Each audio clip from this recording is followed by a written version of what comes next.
мен абдан көп иштеген адамдардын катарына кирем деп ойлойм да. Баланы мындай атая искусственный жол менен, мындай жасалма жол менен чоңойтпош керек экен. Надира Азимовна тарабынан өзгөчө бир каралоо башталды программасы.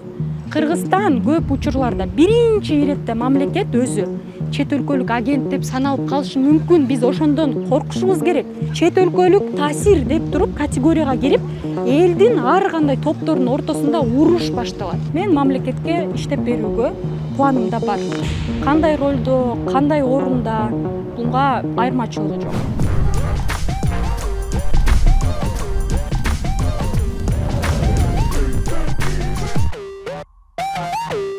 Саламатсыздарбы, урматтуу Кактус редакциясынын жалпы көрүүчүлөрү, окурмандары, саясат эле эмес рубрикабыздын кезектеги коногу юрист Татыбүбү Эргешбаева конокто. Саламатсызбы? Саламатсызбы. Алгач бизге макул болуп маек берүүгө келгениңиз үчүн ыраазычылык билдиребиз.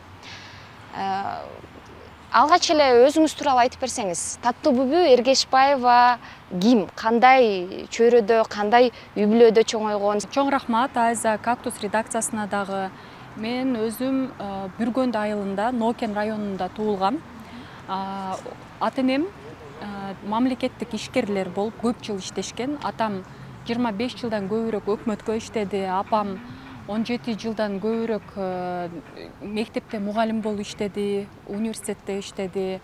Мен ушу негизи биздин үй бүлөдө чоң атам, чоң атам, менин атам мамлекетке иштеген адамдар. Биз үй бүлөбүз менен негизи салт катары, үй бүлөлүк салт катары мамлекетке иштеп бериш керек деген өзгөчө бир ушундай эрежебиз бар үй бүлөдөчү. Анан үй бүлөдө 3 кызбыз, мен эң чоң кызы болом. Андан сырткары мен бүгүнкү күндө 30 жаштамын. Балам бар 7 жашта. Өзүм акыркы 11 жылдан бери ушу юридикалык тармакта практика жүргүзөм. Мен абдан кичи жашыман баштап иштеп баштагам. Мен ойлойм, орточо же колунда жогураак болгон үй бүлөлөрдүн балдары негизи кичинесинен эле иштеп башташат. Мектеп кезинен элечи. Ошо мектеп кезинен бери кайсыл жерде мүмкүнчүлүк болсо жайында барып, туугандарыбызга жардам берип, көбүнчө чарбачылык тарабынан, окуу кезинде балдарга репетиторство кылып, же болбосо башкача ушу билим берүү тармагына жакын болгон тармакта иштедик. Неге дегенде апам мугалим болгондуктан бул касиеттер бизге эртерээк берилген да. Анан экинчиден бизде апам тартипти күчтүү кармайт эле үйдө. Ошондуктан биз көп окуп, иштеп, анан кийин үйгө саат кечки 5ке чейин келип калып ушинтип чоңойгонбуз да. Кийин мен 17 жашымда Бишкекке келдим. 2009 жылдары ошондо колледжде окугам биринчи. Ошо колледжде окуган кезимен баштап мен иштеп баштагам. Эмне дегенде Бишкекке келгенде жашоо кымбат. Анан ата-энем дагы толугу менен менин окууму, жашоому жаап бериш кыйын болот. Эмне дегенде мамлекетке иштеген адамдар. Ошондуктан колуман келишинче окуу менен кошуп иштечим. Колледжди 2012 жылы бүтүргөндөн кийин толугу менен юрист болуп иштеп баштагам. Менин негизи стажым 2011 жылдары юрист катары башталган. Мен ошол убакыттан баштап иштеп баштагам коммерциялык компанияларда. 2014 жылы өзүмүн консалтинг компаниямды негиздегем, Эргешбаева жана шериктештер деп. Компания 6 жылда иштеди. Эми мен айта албайм, бул компания чоң компания болду деп, бирок чакан консалтинг компания болду. Биз ошо көбүнчө коммерциялык укук же башкача айтканда бизнес тармагын консультативдик, укуктук, бухгалтериялык, финансалык колдоо менен иш-чараларды жүргүзүп келдик. Ошондуктан мен негизи көбүнчө көп практика менен иштеген адаммын. Ошо 8 жыл коммерциялык укук тармагында иштеп, 15 чактуу мамлекеттик мекемелер менен иш жүргүзүп келдик. Анан мен баламы 22 жашта төрөп, 21 жашымда компанияны ачкандыктан мен абдан көп иштеген адамдардын катарына кирем деп ойлойм да. Азыр мурдагыдай көп жүгүрүп иштебейм, бирок бүгүнкү күндө интеллектуалдык нагрузка чоң деп ойлойм. Жана колуман келишинче көп эле иштейм. Үйдө болобу, иште болобу, көп иштегенге аракет кылам да, өзүмдүн колуман келишинче. Иштегенге муктаждык баягы айтып атпайсызбы, мындай орто үй бүлөдөн, анан ортодон да азыраак үй бүлөдөн чоңойгонума байланыштуу депчи. Мындай балалыгыңыз оор өттү беле? Мен антип айта албайм. Мен өтө жакшы үй бүлөдөн болом. Мен чоң атам чарбачылык тармагында иш кылган. Менин кичи жашым абдан мындай өтө жакшы эле шарттарда өткөн да. Ар кандай адамдар болот, бирок мен энергичный, анан сырткарында шайыр жүргөн адамдардын категориясына кирем.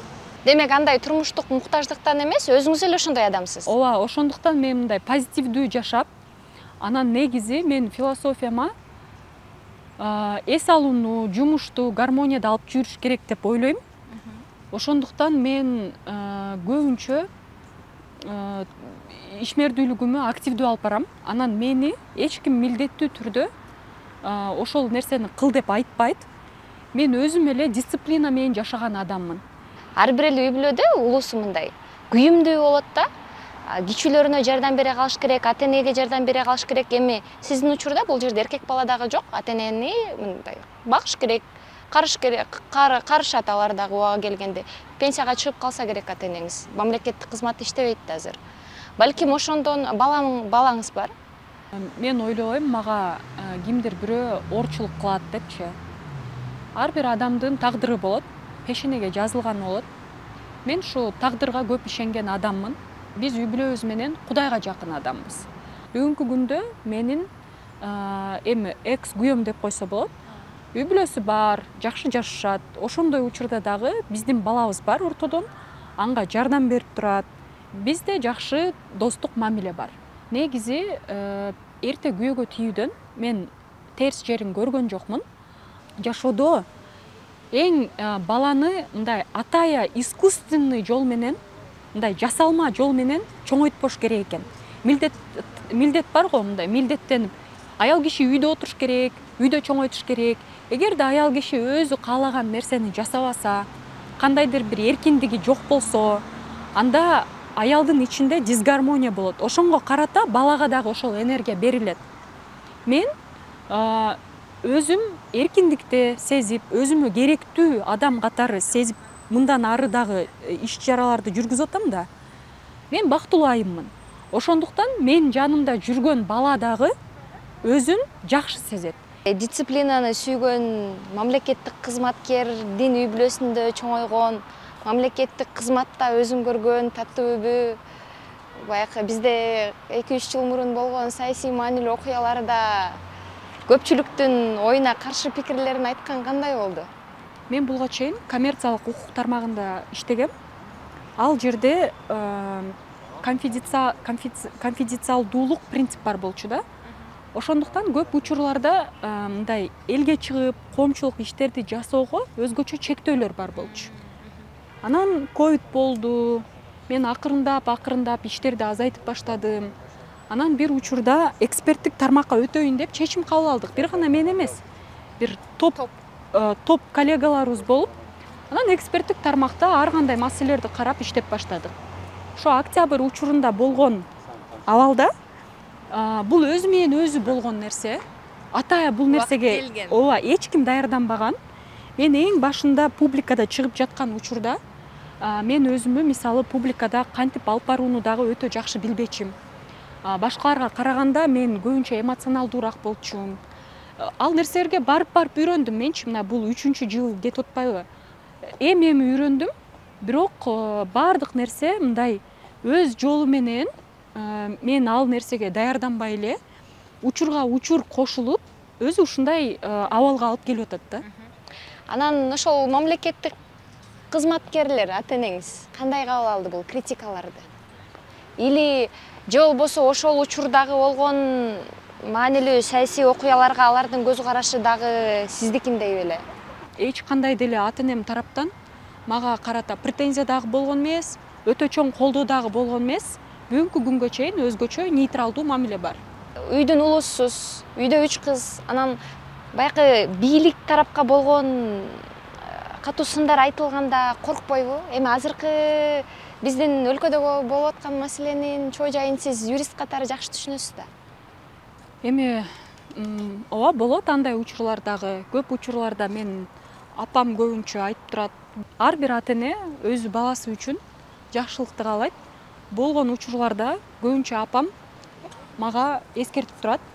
Мен ал нерселерди көп учурларда туура кабыл алам. Азыркы Кыргызстандагы бир белгилүү юристтердин ичинен Сания Токтогазиева дагы бар. Сиз экөөңүздөр бир учурда чыктыңыздар да. Ошол сиздер таанылган учурлар дагы бир өлкөдөгү бурулуш, саясий бурулуш болуп аткан учур болуп чыкты да. Сизди ошол учурда бийлик тарабынан коркутуу, үркүтүүлөр болгон жокпу? Жок. Мага көп болсо делимитация учурунда болсо керек эле. Келип апам көбүнчө мага саясий кысым көрсөтүлгөн эмес. Делимитация учурларында келип атам менен 1-2 жолу сүйлөшүп кетишкен. Экинчиден, мен бийлик өкүлдөрүнөн көбүнчө колдоону көрүп келем. Акыркы жолу эле Надира Азимовна тарабынан өзгөчө бир каралоо башталды программасы. Бирок эми бул эженин кандайдыр бир жеке чечими окшойт.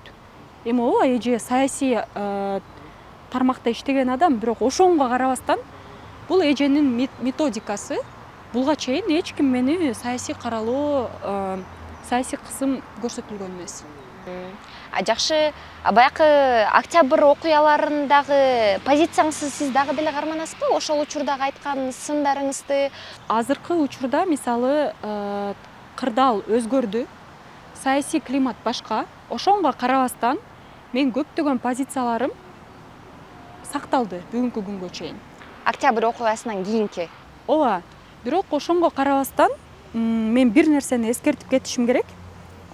Эч качан 2 жыл мурда айтылган интервьюдагы толук мазмун 100% менен бүгүнкү күндө иштебеши мүмкүн. Биз эң биринчи айткан позиция бүгүнкү күндө иштеп аткан конституция бул супер президенттик конституция деген. Бул позиция өзгөрүүсүз. Анын бир себеби сот системасынын көз карандылыгы төмөн. Сот адилеттүүлүгүн орнотуу системасы төмөн. Экинчиден, мен булга чейин айткам, мамлекеттин бийлик бутактарына жаңы мамлекеттик институт, элдик курултайды кошуу, бул кандайдыр бир парламент менен парламентке эле тиешелүү болгон өкүлчүлүк функциясын аткара турган бир институт ачып атасыңар деп. Мен ошол позицияда бүгүнкү күнгө чейин карманып, элдик курултайды мамлекеттик институт катары эффективдүүлүгү жок деп бүгүнкү күнгө чейин айтып келем.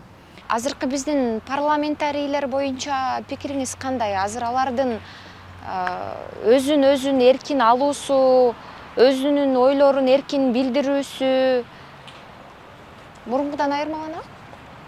Эми бардык нерсе конституциялык режим кантип иштесе, ошонго карата аткарылат. Бүгүнкү күндө парламент мурдаңкы 5-6 созувга окшоп иштөөгө мыйзамдык механизмдер жол бербейт. Эмне дегенде, мурда парламент аткаруу бийликтин өкүлдөрүн түзчү. Бүгүнкү күндө кабинет министрлерди түзүүгө парламенттин бир гана сунуш катары тиешеси болушу мүмкүн, бирок бардык чечимди президент кабыл алат. Экинчиден, мамлекеттик бюджетти аныкташ үчүн, андан сырткары мамлекеттик бюджеттин 1 жылдык отчетун кабыл алыш үчүн жогорку кеңештин номиналдуу түрдө катышуусу бар, толук чечимди президент кабыл алат, администрация президент. Ошондуктан парламентте өкүлчүлүк, мыйзам кабыл алуучу жана контролдук функциялары калды. Ошол функцияларын парламент аткарууга аракет кылып атат. Бирок өзгөчөлүктөр бар. Эң башынан парламент түзүлүп атканда бул администрация президентке жакыныраак кадрлар көбүрөөк көрсөтүлгөн парламентте, 50%дан көбүрөөк. Ошондуктан көптөгөн чечимдер администрация президенттин позициясына жакын түзүлөт. Колдоо табат баары. Колдоо табат, ооба. Анан бар башкача ойлор менен депутаттар алар аздык кылат. Комитеттердин алдында ачылган жумуш топторго эксперт катары иштөөгө укугу бар. Мен дагы ошентип көз карандысыз экспертизаларды жүргүзүп келип атам акыркы 2-3 жылдан беречи. мына акыркы учурда чет өлкөлүк агенттер боюнча мыйзам боюнча мен өзүмдүн экспертизамды көрсөткөм. Кээ бир депутаттар демилгечилердин иретине кирип, бирок андан чыгып башташты. Ошол сиздин анализден кийин чыгыштыбы? Жок, бул бир гана менин аналитикама тиешелүү эмес. Негизи Кыргызстан өнүгүп келаткан өлкө, ошондуктан бизде дүйнө жүзүндө азыр көптөгөн маселелер болуп атат да. Мисалы, Украинадагы согуш өзүнүн биздин регионго чоң таасирин өзүнүн берет. Экинчиден, Кыргызстан бул жакшы транзиттик коридор. Борбор Азия негизи чоң функцияны аткарат дүйнөлүк процесстердечи. Ошол жерде геосаясий өлкөлөр бар. Алардын ошо таасири бардык дүйнөгө жете турган мамлекеттер бар. Ошолордун арасына мисалы Орусия Федерациясы, Америка, Кытай кирет. Биз негизи ушундай өтө уникалдуу бир регионбуз да, Борбор Азиячы. Ошондуктан бизге карата ар кандай геосаясий процесстерге карата бизге өзүнүн таасирин көрсөтүшөт. Чет өлкөлүк агенттер маселесинде дүйнө жүзүндө дүйнөдө өзгөчө процесстер жүрүп атат. Ошонун ичинде Кыргызстан өзүнүн жолун тандап атат. Кээ бир топ айтып атат, биз дагы Россиянын жолу менен барып, 2012-жылы Россия чет өлкөлүк агенттер деген концепцияны киргизип, көптөгөн интеллигенция өлкөдөн чыгып кеткен. Андан сырткары көптөгөн чет өлкөдөн келген акчаларга жол жабылган. Андан сырткары кылмыш кодекстерине көптөгөн өзгөртүүлөр киргизип, мурда организацияларга тиешелүү болсо, азыр болсо деген персоналдуу адамдарга тиешелүү болуп, көптөгөн атактуу адамдар ошондой тизмеге кирип калган. Эми айтып атат, биз дагы Кыргызстан ошол жол менен барайлы деп бир топ. Экинчи топ чыгып айтып атат, жок, Россия бул чоң бир геосаясий өлкө. Биз өнүгүп келаткан өлкөбүз, биздин өзүбүздүн жолубуз бар. Биз мобилдүү жол менен барайлы, жана көп вектордуу тышкы саясатты карманайлы. Биз кооператив кылбайлы деп атышат. Мен ошондой адамдардын иретине кирем. Надира Азимовна берки тарапка кирет, анан ортодо кагылыш болуп калат. А бул мыйзам ага кандай таасир этет, мыйзам долбоору? Бул мыйзам долбоордун чет өлкөлүк агент дегендин өтө чоң таасири бар. Эмне дегенде, бүгүнкү күндө сунушталып аткан мыйзам долбоордо саясий ишмердүүлүк деген термин кирип атат. Ошол терминге карата көптөгөн Кыргызстанга киргизилген ратификация болгон эл аралык келишимдер бар. Ошол эл аралык келишимдерге карата бизде эл, жарандык коом саясий, жарандык, экономикалык процесстерге катышып, өз оюн билдирип, андан сырткары бийликтен отчет талап кылууга укугу бар дейт. Бул мыйзам ошол терминди киргизип, мыйзамдагы көрсөтүлгөн саясий механизмдер жарандарды, жарандык жана саясий функцияларын чектеп коюп атат. Биз айтып атабыз, бул мыйзам конституцияга дал келбейт. Конституцияга дал келбесе, анда улуттук коопсуздукка дал келбейт деп айтып атабыз. Бирок ошонго карабастан өтүп атат бул мыйзам. Эми бүгүнкү күндө коомдук талкуудан өттү. 2 комитетке кирди. Бул укук коргоо органдары боюнча профилдүү комитет, экинчи профилдүү комитет конституциялык мыйзам боюнча. Ал 2 комитет компетенттүү мамлекеттик мекемелерге экспертизага жөнөтүлдү. Экспертизалар толугу менен азыр келе элек 2 комитетке. Эми сентябрда мындан ары улантуусу болот. Биринчи окууга дагы кирген эмес. Профилдүү комитетте 22-июндан баштап повесткага киргизилди эле укук коргоо комитетине. Бирок ал жерден повесткадан алынып калды. Ал бардык маалыматты мен Татуу-Бүбү асмандан таап алган жокмун. Бул жабык документ эмес. Бардык нерсе повестка заседаний комитета деп Жогорку Кеңештин официалдуу сайтында чыгып калат. Ошол сайтынан бардыгын көрүп алсаңыздар болот. Кайсы маселе, кайсы учурда повесткага чыгарылган, комитеттин, палатанын негизинде, андан сырткары ар бир чечим боюнча кандай чечим кабыл алынды, жана кайсы депутат кандай добуш берди дегенге чейин толугу менен Жогорку Кеңештин сайтында таза көрсөтүлгөн. Бул депутаттар эс алууга кетердин акыркы күнүндө бир күндө 50 мыйзам долбоорун караганга үлгүрүштү. Негизи эле бизге мындай анык процесс болуп калганда, коомчулукта да ушул сын пикирге алынып келет. Бийликке керектүү мыйзам долбоорлору баягы регламент тартиби менен эмес, керектүү учурда ушундай бир 3 окуудан 2 окуудан бир күнү кабыл алынып кетип өтүп кетет депчи. бийлик бул мыйзам долбоорунан эмнеге коркуп жатат? Мен ойлойм, бул нерсе, мен жеке оюм, ар кандай мыйзам демилгелери депутаттар, башка мыйзам демилгелүүчү субъекттер тарабынан сунушталышы мүмкүн, анга чектөө жок. Бир гана компетенттүү мамлекеттик мекемелер тарабынан сапаттуу экспертизалар берилиш керек. Жана экинчиси, депутаттар өздөрү канчалык учурда бул мамлекеттик концептуалдуу документтерге, программаларга, андан сырткары конституция, мыйзамдарга каршылыгы жокпу деген суроо бериш керек. Экинчиден, саясий тармакта иштеген адистер жакшы аналитика кылып чыгыш керек. Канчалык түрдө Кыргызстан көп вектордуу тышкы саясатты карманып атат депчи. Кээ учурларда болот, ар бир геосаясий өлкө Кыргызстанга, Борбор Азияга көбүрөөк таасир кылуу менен иш-чараларды жүргүзөт. Ошондуктан Борбор Азияга саясий чечим кабыл алуу бул өтө кыйын. Бул бир гана чет өлкөлүк агенттердин мыйзамынын негизинде эмес. Социалдык блокту жүргүзүш кыйын, экономикалык блокту жүргүзүш кыйын. Кыргыз Республикасынын дүйнө жүзүндөгү үлүшү, өлчөмү, экономикалык өлчөмү 0,2 гана пайыз түзөт. Бул өтө аз, бул 1% дагы жетпеген статистика. Ал учурда мисалы АКШнын дүйнө жүзүндөгү экономикалык өлчөмү 30%дан көп, Кытайдыкы 17%, Россияныкы 2%. Бул чоң геосаясий өлкөлөрдүн өзгөчө өлчөмү. Алар өздөрүнө суверендүү, жабык саясатты жүргүзүүгө мүмкүнчүлүктөрү бар. Кыргызстан көп учурларда биринчи иретте мамлекет өзү чет өлкөлүк агент деп саналып калышы мүмкүн. Биз ошондон коркушубуз керек. Эмне дегенде мамлекетке эл аралык финансылык фонддон, Международный валютный фонд деп коет. Экинчиден, Азиялык өнүктүрүүчү банктан, Азиатский банк развития жана көптөгөн мамлекеттик жана эл аралык финансылык институттардан колдоо келет. Анын бардыгын экономика министрлигинин сайтынан биздин жарандар табып окуп алууга мүмкүнчүлүгү бар. Маалымат ачык, жабык маалымат эмес бул. Экинчиден, жарандарыбыз көп учурларда, мисалы мына бизге бир гана Батыш жардам бербейт. Туркия жардам берет. Канча билим берүү тармагында көптөгөн салымы бар, Андан сырткары араб өлкөлөрү, канча инфраструктураларды араб өлкөлөр суу өткөрүп, мечиттерди куруп, канча нерселерди. Ошолордун бардыгы эртең чет өлкөлүк таасир деп туруп категорияга кирип, элдин ар кандай топторунун ортосунда уруш башталат. Түшүнбөстүк.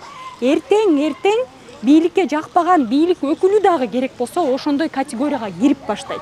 Сиздин оюңузча эмнеге Надира Нарматова 8 жылдан бери ушул мыйзам долбоорун ишке ашырганга аракет кылып атат? Кыргызстанда негизи бир гана Надира Азимовна сунуштаган мыйзам эмес. Көптөгөн улуттук коопсуздукка дал келбеген, Кыргызстандын де юра жана де факто суверендүүлүгүнө тандык эмес болгон мыйзамдык демилгелер көп. Бул чет өлкөлүк агент деген демилге, бул ошо бир мыйзамдардын бири. Биздин өзүбүздүн ишкерлерге карата кыянаттык жасап коебуз, мамлекет катарычы. Ошондой маселелер көп. Ошондуктан Надира Азимовна сунуштаган мыйзам бул бир мыйзамдардын бир түрү, улуттук коопсуздукка дал келбеген. Андай нерселер эми биз өнүгүп келаткан өлкөбүз. Бизде концептуалдуу түрдө аналитикалар жасалбайт. Асмандан алып эле саясатта отуруп калдым, таанышым, билишим, тууганым деп көчүрүп алып келип коебуз. Кээ бир учурларда бирөөгө жагынып коеюн деп кыла коебуз. Кээ бир учурларда өз чөнтөгүн ойлонуп кылып коебуз. Жалпыга маалымдоо каражаттары жөнүндө мыйзам долбооручу өзгөртүүлөр? Ал жерде дагы өзгөртүүлөр болуп атат. Эл аралык стандарттардан алыстаган. Кыргызстан көптөгөн эл аралык нормаларды ратификация кылган да, ошонго карабастан ал жерде дагы өзгөчө мындай конституциялык нормалардан, биздин программдуу документтерден алыстаган өзгөчө бир сапатсыз риторика менен, агрессивдүү риторика менен мыйзамдык концепция ошол медиага карата сунушталып атат. Эми ал дагы сентябрга калды. Көрөбүз ал боюнча эмне болот. Бирок анын дагы зарар берүүчү, сапатсыз, көптөгөн тобокелчилик эркиндикке, медианын эркиндигине, көз карансыздыгына карата көптөгөн чектөөчү механизмдер көрсөтүлгөн. ал боюнча дагы кыскача санай кетсеңиз кайсылар бар? Эң башынан жөнөкөй баягы жалпы маалымдоо каражаттарына жакын эмес адамдар түшүнбөшү мүмкүн да, эмне болуп атат? негизи эң башынан буну айтып кетиш керек, бул ошо прокуратура, юстиция тарабынан контролду чоңойтуу. Андай контроль бар медиаларга карата. Медиалар бардыгы сертификация өтүшөт. Алар эгерде сапатсыз иш-чара жүргүзсө, ошонго карата алардын сертификациясын алып коюшу мүмкүн. Ошонго карабастан бүгүнкү күндө 3 эсе контроль күчөйүп атат да, сунушталган долбоор боюнча, бирок ал күчкө кире элек. Экинчиден, медиаларга карата өзгөчө экстремисттик, террористтик нормалар административдик кылмыш кодекстерине күчөлөйүн деген ой менен мыйзамдык долбоор сунушталып атат. Бирок инфо чөйрөдө андай механизмдерди мыйзам аркылуу эмес, окутуу аркылуу, агартуу аркылуу киргизиш керек. Ушундай примитивдүү. Үчүнчүдөн бизде мына фейк деген концепция кирген. Маалыматтарды фейк деп санайт дагы Маданият министрлиги өзү эле аныктап кое берет. Кайсы медианы убактылуу жаап туруш керек, кайсы медианы иштеп туруш керек деген. Бул дагы өзгөчө бир кысым кылуучу авторитардык режимге дал келген мыйзамдык механизмдер. Өзүңүздү келечекте саясаттан көрөсүзбү? Бул нерсеге мен мындай карайм. Мен өзүм бүгүнкү жашоомо ыраазымын. Мындан ары пешенеме эмне жазылган болсо ошону көрөбүз. Мен мамлекетке иштеп берүүгө планымда бар. Кандай ролдо, кандай орунда, bunga айырмачылыгы жок. Маегиңиз үчүн рахмат. Иштериңизге чоң ийгиликтерди каалайбыз. Урматтуу биздин катталуучулар, биздин окурмандар, ушуну менен Кактус редакциясынын саясат эле эмес рубрикасы аяктайт. Эмки берүүгө чейин саламатта калыңыздар.